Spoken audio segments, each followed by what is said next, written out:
When disaster strikes, the Australian Defence Force steps in to help. Right now, hundreds of fires are already blazing across New South Wales, Queensland and Tasmania. Look, we are concerned about it. 35 degrees today, and it's only September. It's a good warning to the communities of New South Wales to have a fire preparation plan in place for the summer. As we brace for a dangerous summer, the Parliamentary Committee warns our over-reliance on the Defence Force is leaving the country vulnerable. This overuse, frankly, risks our national security through degrading Australia's warfighting capability. Potential malign actors could take advantage of that over-reliance on the ADF and put Australian governments in a position where they have to make impossible choices. Historically, the idea is that Defence Force is the last call that is made in the midst of a national emergency. That call is being made more frequently, and so we do need to think about the load that is being placed on the Defence Force. Since 2019, more than 35,000 ADF personnel from a force of about 62,000 have undertaken domestic disaster relief tasks.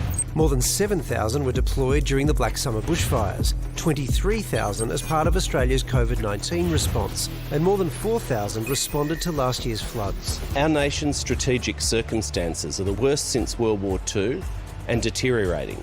We have to make sure that the Australian Defence Force is able to focus first and foremost on training and maintaining their capability to fight conflict, should the worst happen and should that become necessary. The Defence Force is always going to be there when there is a capability that's going to make a difference. But I think we do need to make sure that in providing this service, it doesn't detract from what is the Defence Force's first job, and that is to provide for the defence of the country. So as climate change ramps up and threats to national security do too, what's the best way to keep Australians safe when disaster hits?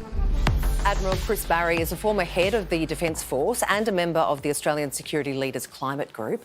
Chris, do you agree with the experts who say that continuing to rely on the Army during disasters is a problem? Look, it really worries me when people talk about the Defence Force, or the Army in particular, being our first line of defence.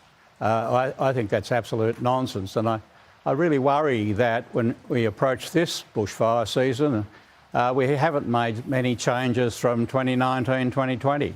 So we're going to be facing the same sort of issues this season too. Chris, no one's saying the ADF should withdraw completely, but how do we take the pressure off?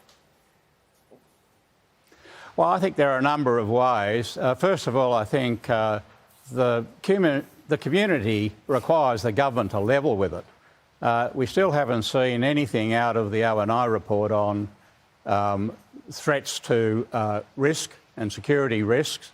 And the government keeps telling us it's too classified for us to know.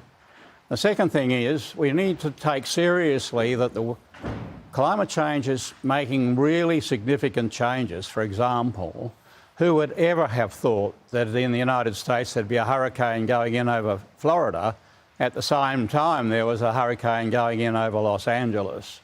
And we're seeing more intense, more frequent and more damaging tropical revolving storms, and we're potentially going to have those this season. We're going to have the bushfires, the fuel loads. We've just been through hazard reduction in and around Sydney, but even today I think there are over 70 fires burning in New South Wales. And heat waves are going to be extraordinary as the temperature ramps up.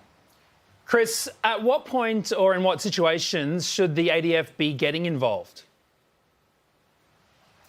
Well, as always, the Defence Force provides assistance to the civil community when it's able to do so on a priorities basis, and I would never want to change that. But what does worry me is the complacent view that the Defence Force will always be there to sweep up the mess once it's been created. And I just go back to the 2019 figures. You know, when we had nearly 70,000 volunteer bushfire fighters out there in New South Wales, and the Defence Force is able to field 7,000, gives you some idea of the different scales of response that are required. And finally, of course, instead of talking about disaster responses, we ought to be talking about disaster reductions. And I go back to some of the information that we're now getting in front of us, such as the O&I report.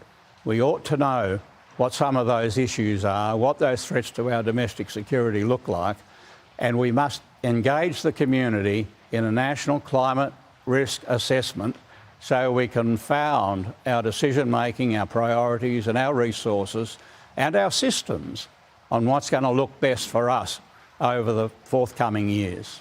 Admiral Chris Barry, thank you so much for your time tonight.